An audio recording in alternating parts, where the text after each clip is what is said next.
Hello guys, আমি জ্যোৎস্না the শিবুস কিচেনে আপনাদের সবাইকে স্বাগত জানিয়ে আজকের এপিসোডটা স্টার্ট করছি। আপনাদের আমি কথা দিয়েছি দ্য শিবুস কিচেনে আপনারা দেখবেন সব সময় সবার থেকে আলাদা ধরনের রেসিপি। আজকেরও একদম আলাদা ধরনের রেসিপি নিয়ে আমি হাজির। আজকের আমি দেখাবো ডিমের ভাপা। ইলিশ ভাপা, চিংড়ি ভাপার পর একদম নতুন ধরনের ডিমের ভাপার রেসিপি আজকের আমি রান্না করছি। আপনাদের সকলকে আমার সাথে থাকার জন্যে অনুরোধ রইল।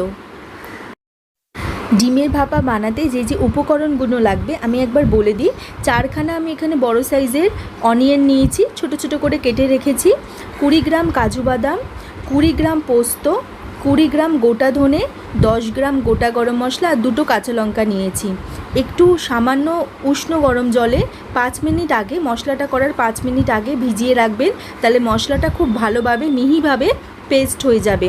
মশলাটা একটু গাঢ় আর মিহি করে পেস্ট করতে হবে, তাহলে ভাপাটা খুব ভালো করে তৈরি হবে। মশলাটা তৈরি হয়ে গেছে আর দেখুন এইভাবেই একটা গাঢ় মিহি পেস্ট বানিয়ে নিতে হবে, তাহলে ভাপাটাও ঠিক এইভাবেই রেডি হবে।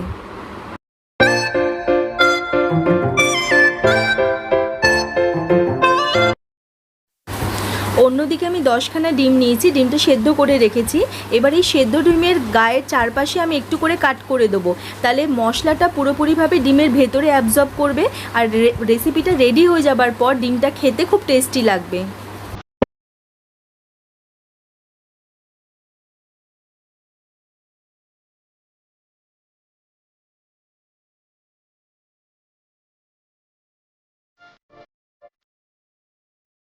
এবার একটা স্টিলের পাত্রের মধ্যে পুরো মশলাটা আমি অ্যাড করে দিলাম। পুরো মশলাটা অ্যাড হয়ে গেলে সামান্য পরিমাণ একটু নুন দিয়ে ভালো করে মশলাটাকে মিক্স করে নিতে হবে। নুনের সাথে মশলাটা খুব ভালো করে মিক্স হয়ে গেলে আমি এখানে 5 টেবিল স্পুন রিফাইন্ড অয়েল দিয়ে অয়েলের সাথে মশলাটাকে আবার খুব ভালো করে মিক্স করে নেব। অয়েলের সাথে যখন মশলাটা খুব ভালো করে মিক্স হয়ে যাবে, তারপর ফ্রিজে রাখা ঠান্ডা 1 কাপ দুধ আমি মশলার মধ্যে দিয়ে দুধের সাথে আবার মশলাটাকে খুব ভালো করে মিক্স করে নেব। তারপর সামান্য পরিমাণ একটু নুন দিয়ে মশলাটাকে আবার নুনের সাথে খুব ভালো করে মিক্স করে আমি ডিমগুলোকে আস্তে আস্তে এই মশলার মধ্যে বসিয়ে দেবো। বসিয়ে 10খানার মতন কাঁচা লঙ্কা আমি এখানে দিচ্ছি ওপর থেকে, দিয়ে ঢাকনাটা চাপা দিয়ে আমি মশলাটা পুরোপুরিভাবে রেডি করে নেব।